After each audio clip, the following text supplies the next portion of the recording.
doing? It's okay, I'll just do it anyway. Alright, so you make a V with your left hand, and I'm going to trace in a little circle. See that little shadowy circle going in towards the center? And when the very tip of my finger gets to the center, not my whole finger, but just the tip of my finger gets to the center, that circle disappears.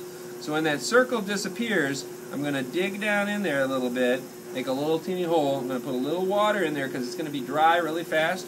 And if your clay gets too dry, there's friction, and it wants to slow down the clay, whereas the wheel wants to keep traveling at the same speed, and you get this twisting that's called torque on your piece that you don't want. So now I've got some water in there to keep that friction from happening. And what I'm going to do is I'm going to use my index finger and my thumb kind of together, like they're working together, like, we are a team. Yeah, you can do this. I'll spot you. All right. Come on, let's work together. And then you pull them kind of against each other, and if you curl your finger, it's a little stronger. I do like 45 curls a night before bed. One. Anyway, so you put your fingers together, and you kind of keep it nice and steady, and you're going to dive down in there about 2/3 of the way. Okay? Or leave about that much clay at the bottom for yourself. Big rookie mistake, bam, and they hit bottom, and then we've got a nice cylinder, but it's got no bottom, and it's like, well, you're practicing, and that's good, but you don't have anything to show for it. Once you've gone down about as far as you need to go, you're going to pull straight back towards you, and sometimes you have to add a little water at this point as well, and you want to make a flat floor, and you want your walls to still be straight. You don't want them to come way out first. Yeah, we'll do that later. If you look inside there, you can see I've got a little lump in the middle, and it's not quite flat. So this would be a time that I might go back and forth and kind of flatten that out, because that'll help me get a sense of the speed. And if I get a good corner, like right where the wall and the floor come together, I want to really know where that is. That'll help me with my first pull, so I'm going to make sure that that happens. If I'm not sure if my floor is deep enough or not, you can take your needle tool and you can press all the way through, slide your finger down on your needle tool, and then hold it there and pick it up, and then you can take a look and you can see how thick your floor is. Oh no, you just made a hole in the bottom of your bowl though. That didn't make sense. You just start outside the hole, work your way back in towards the hole, and that'll fill that back in. You can also put your finger in there, kind of guide like this, come over to the other side, and see kind of about how thick it is if you want as well. So after a while you won't have to do that. You'll kind of know how far down you go, but at first it's kind of good to check so that if you have no clay left down there, you're not wasting your time. Although you're not really wasting your time because you're getting more practice. Alright, pulling. Pulling is the last step. Well, next to the last step. Trimming would be the last step. What we're going to do is we're going to try to thin out these walls. We've made a bowl now, but it's thick, and it's got, kind of a nothing shape. So now I'm going to try to shape it and thin the walls. Sort of first thinking about thinning the walls, and second thinking about shaping it. With a bowl, we're just going to be pushing out. I'm just trying to make a nice simple bowl shape that comes out. Later, you guys might want to start making taller things, cylinders, and then you got to push in from the outside to get it to go up. But to start with, we push out, and it's a little bit easier because the clay wants to go out anyway because of centripetal force. So what I'm going to do is I'm going to pick one finger that's going to be on the inside, and then on the outside, right across from it, like they're clapping, hooray, hooray for ceramic, I'm excited to be here, hooray. You're going to put our fingers right across from each other. They can't be off from one another because then the clay just kind of goes through there and does whatever it wants. They have to be right across from one another. Some people start by using their thumb, which is okay until you want to make taller things. Like let's say I wanted to make a bucket, and I'm trying to pull the walls up. I can't get my thumb down to the bottom of the bucket. My finger makes it, but my thumb won't make it. So eventually, if you want to make bigger things, you have to learn to use two hands, one on the inside and one on the outside. So you might as well start using two hands if you want to get good on the wheel. So they're going to be right across from each other, and like if you touch your thumbs or fingers or have your hands together somehow, that's going to keep you steadier. And the idea is that the inside finger is going to push out, and it's going to be pushing against this outside finger, but the outside finger is going to let the clay move out a little bit. It's going to give a little bit. So they aren't coming together. It's like a middle school dance, you know. This one moves this way and this one moves back. This one moves this way. And they move towards one another, but they never touch. Okay? Because if they did, you get too thin and you'll end up with a donut of clay in your hand. So they're going to follow each other up the wall as the inside hand presses out. And it looks like this. You can use your finger on the outside, the tip of your finger. You can use the side of your finger. You can use a knuckle, whatever feels comfortable to you. I use my knuckle a lot on bigger pieces and the side of my finger a lot. I can kind of feel the clay coming. But I'm going to push out and slide up, keeping those fingers right across from each other as I head up towards the top of the wall. And when I get to the top of the wall, it's going to look like that. I let go. Okay. Next one, going to push out a little bit more. Clay's getting a little bit dry, so I'm going to get my hands wet, or you can take your sponge and get your clay wet. And I'm going to slide out as I go up. And as I go out, the wall gets thinner because it has to cover more surface area. I'm sorry, more distance. Alright, so there's two. So use a little bit more of this clay down here at the bottom. We'll go out a third time.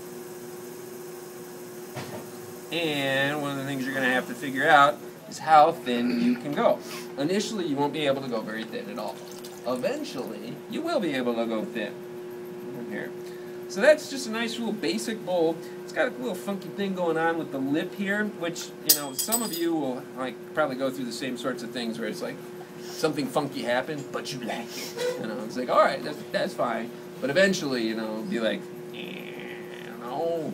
Everybody knows that happens because you suck, you know. So you can save it, but you know we don't want to stay there. We want to get better. So cleaning up the lip is something that you know you have to practice. What you do is you take your left hand.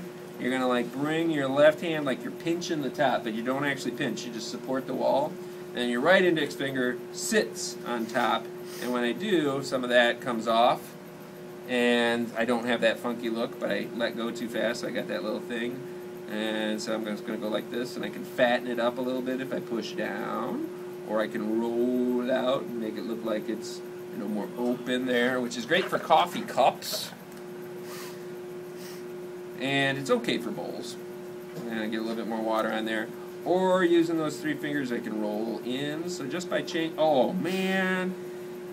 I hate this class, Mr. Wolter. I hate this class. You don't understand. There, it's back. You can get that little shadow on the inside edge. And let's say that you are throwing and you do something like what I just did, right? You're like working, everything's going great, and you're like, I'm the best. Oh, I can't. I hate this class, Mr. Wolter. I hate this class. Everybody chill, okay? We're going to just sort of bring that edge back up, okay?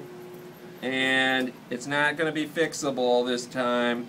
So we take the needle tool, and either from the inside or the outside carefully, you scratch through. Boy, I'm really screwing up today. We'll do it again. Nope, I might not be able to. Typically I'm better than this, aren't I, Danielle? Yeah. Alright. A little too much performance, not enough focus. All that razzle-dazzle just threw you off, didn't it? Didn't it, wise guy? Oh yeah, it did. It threw me off. Alright, in with the tip, not down on the top. In with the tip. Think you're Mr. Hotshot and came back to bite you in the butt. Dribbling between your legs like you're Harlem Globetrotter. Nice simple crossover would have worked, wouldn't it? Base hit. How about a base hit? How about a ground ball, Mr. Home Run? Sorry. Alright, so we cut and we cut and we cut, and this is just going, hey, hi. Maybe people will watch this. Okay? So, you're gonna get famous. I used to do this a ton when I was in college. When I'd screw up, I'd cut it, and whatever clay I had left over, I'd try to make a bowl real fast. And it's a great way to get better, but not a great way to make a bowl. So there, boom, we're back. Now it's a salsa bowl instead of a soup bowl. here's the cut. This is the save. You got to learn how to do this. I have to learn how to do this. Boom. There it is. And boom, we're back. Not the greatest bowl in the world, but it's not bad.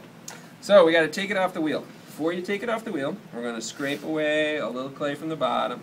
So I'm going to take this scoop edge or this edge. I can go in with the point of that, or I can scoop like this. A little bit of clay. And that clay that's right there is always super duper wet. So that's why you want to get rid of it so it doesn't stick to the tool. And then the middle, I've got a little bump there in the middle that I don't want to keep. But also that tends to have a lot of water and gets real soft. So you want to press down and kind of compress that floor before you take it off the wheel, and that way you won't end up with a crack down there. And if there is any water standing in there, you want to soak that water up. Then you're going to take your wire tool, which is on the floor for safety purpose.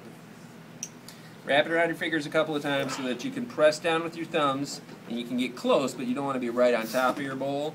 You're going to slide underneath the bowl, just like that. And you're going to take a board. You're going to put a piece of paper towel on the board. You're going to write your name on there, because believe it or not, your bowl and your bowl and your bowl and your bowl probably will look the same at first. And then we've got these pottery pickups or pot lifters. You kind of pick the ones that seem like they're the right size for your piece. And we're going to clean them off because they're really dry, and the wet clay will want to stick to them if they're dry, and that stuff will end up on the bottom of our piece. So I'm just going to clean that off so it's nice and wet, and then you can kind of hook it underneath like that while you do the other one. And the drier your clay, actually, the easier it is to take off the wheel. The wetter your clay, the tougher it is. You want to keep them nice and flat, and you go in and you kind of twist. And when you do, if the wheel's twisting with you on these, you can have somebody hold the wheel. On this one, I can use the pedal to make it twist with me a little bit without the wheel moving. And I kind of watch the middle, and when the middle starts to want to twist with me, then I can start sliding out of the middle until I get away from this clay that's left on there. Even though we push down, there's still just a little bit of clay left on there. And then you set it back on the board, and what you want to do is keep this part flat while you wiggle back and forth and slide that guy out. Okay? And you wiggle back and forth on the other one and slide it out. So if you go way in there, then you have to bring it way out, and oftentimes people distort their pieces when they do that, which isn't the end of the world, but if it's your favorite bowl ever, you know, and you distort it, it's kind of disappointing. It's like a lot of things. You can do 99% of the stuff right. You do that one little bit wrong, and everything goes down the drain on you. So then the next day you would come in, we would flip this upside down, we would trim up the bottom so that it looks nice. So at the beginning class tomorrow I'll show you how to do that. But last but not least, most important thing, we got to clean up the wheels to leave it nice for the next person, because nobody wants to sit. You can stop the video.